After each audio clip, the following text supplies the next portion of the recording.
अस्सलाम वालेकुम स्टूडेंट्स।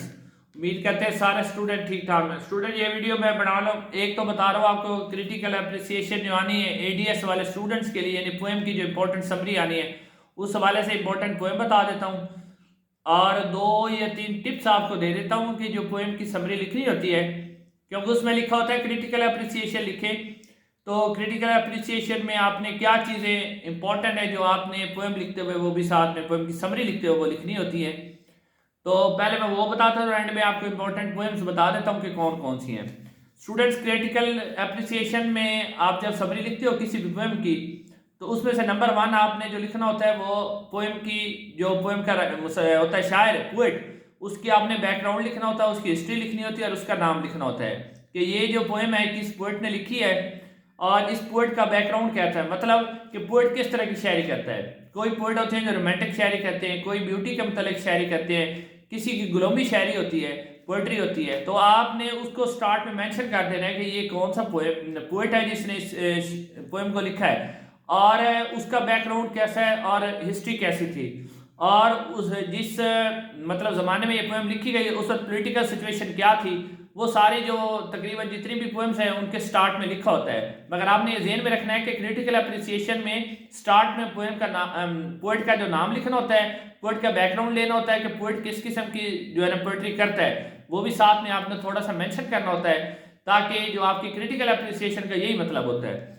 और नंबर 2 आपने जो लिखना होता है कि क्रिटिकल अप्रिसिएशन में स्टार्ट में वो आपने लिखना होता है कि जब भी हम कोई भी शायर सोचता है ना या वो लिखता है तो वो इमेज उसके ज़हन में आते हैं कि किसी भी मौजू पे जब वो शायर लिख रहा होता है, पोएम कोई भी पोएम लिख रहा होता है, तो पहले वो इमेजिन यहाँ पर इमेजिन बनाता है कि उसके इमेज ज़हन में क्या आ रहे हैं कि जिस मौजू पर वो पोएम लिख रहा है या जो उसका टाइटल है पोएम का या जो सर्कमस्टेंसेस होते हैं उनके जो इमेजेस आते हैं, वो इमेजेस आपने स्टार्ट में 1-2 सेंटेंस उसके ऊपर भी लिखने हैं कि पोएट ने इसकी किस तरह उसकी इमेजिनेशन की है उस हालात की, या जिस पोएम जो टाइटल उसके था उसने किस तरह की इमेजिनेशन करके उसको वर्ड्स के अंदर लिखा है। वो इमेजिनेशन का भी आपने थोड़ा सा टच स्टार्ट में दे देना है कि किस what kind of imagination the poet give in his words, कि अपने अल्फाज के अंदर पोएट ने किस किस्म की इमेजिनेशन दी है उस टाइटल को जो उसने पोएम लिखी है, जिस मौजू पर पोएम लिखी गई है उसका इमेजिनेशन उसके ज़हन में क्या था और उसने वर्ड में उसको कैसे नीचे राइट डाउन किया है। तो नंबर 3 पे आपने जो लिखना होता है वो टेक्निक होती है उसकी, कि जो पोएट ने टेक्निक इस्तेमाल की इस पोएम के अंदर वो क्या है। अब टेक्निक स्टूडेंट्स क्या होती है, टेक्निक क्या होती है, टेक्निक ये होती है कि जो पोएट है उसने जो पोएट्री लिखी है या जो पोएम उसने लिखी है, क्या वो सिंबॉलिक है, यानी एक अलामती पोएम है।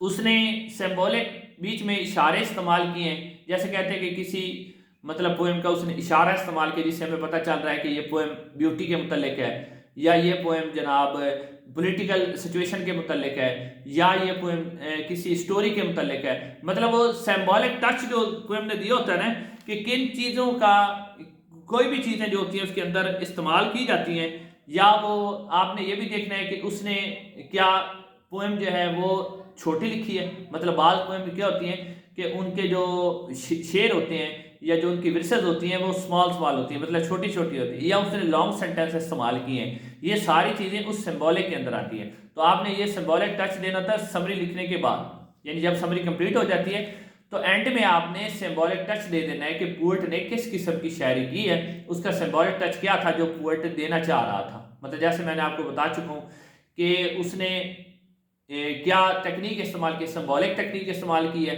उसने लंबे फिक्रे लिखे हैं, लॉन्ग सेंटेंस बनाए या स्मॉल सेंटेंस बनाए, जो भी उसने सेंटेंस बनाए वो भी आपने इसके अंदर मेंशन कर देने हैं। और ये 3 पॉइंट है जो आपने क्रिटिकल अप्रिसिएशन लिखते हुए ज़हन में रखने हैं। तो उसके बाद स्टूडेंट्स साहब मैं आपको पोएम्स बता देता हूँ, आप नोट कर लें कि कौन सी इंपॉर्टेंट पोएम्स हैं जिनकी यानी कि 5 वर्ड्स में से समरी भी आ सकती है, क्रिटिकल अप्रिसिएशन भी आ सकती है और स्टैंजास भी आपने इन्हीं के रेडी करने हैं। इसमें से नंबर 1 आपके पास है थिंग्स ऑफ ब्यूटी। ये आपने अच्छी तरीके से याद करनी है। लंदन जो है, लंदन 1802 यानी लंदन 1802 वो इम्पोर्टेंट है। कुबला खान है, ये भी बहुत ही इंपॉर्टेंट पोएम है। Ode to the west wind है। The rhymes of ancient mariners है। डिजेक्शन ओड डैफोडिल्स, ये वाली समरियां आप रेडी कर लें। और फॉर्सिकन मैरमन वाली समरी भी आपने ज़हन में रखनी है। इन्हीं समरियों के आपने जो है वो रेफरेंस कॉन्टेक्स्ट करने हैं और इन्हीं की जो क्रिटिकल अप्रिसिएशन है वो भी आपने तैयार करनी है। और इसके साथ साथ मैं आपको थोड़ा सा मतलब इंपॉर्टेंट चीज़ भी बता दूं कि जो पोएट है ना, मतलब स्टैंजा जो है, वो सिर्फ अगर आप Kubla Khan, rime the rhymes of ancient mariners और फारसी का मैरमन और ला बैली डेम्पसन्स मर्सी, इसके अगर आप स्टैंजे कर लेंगे तो आपका स्टैंजा अटेम्प्ट हो जाएगा। ये 4 पॉइंट स्टैंजे के लिए बहुत है, लेकिन क्रिटिकल एप्रिसिएशन के लिए जो मैंने आपको बताई है वो सारी आपने रेडी करनी है। इसके अलावा स्टूडेंट्स, अगर आपके ज़हन में कोई क्वेश्चन है तो आप जरूर कमेंट सेक्शन में करिएगा और चैनल को जरूर सब्सक्राइब करें, वीडियो को लाइक दे दें। तो इंशाल्लाह नेक्स्ट वीडियो मुलाकात होगी। अस्सलाम वालेकुम।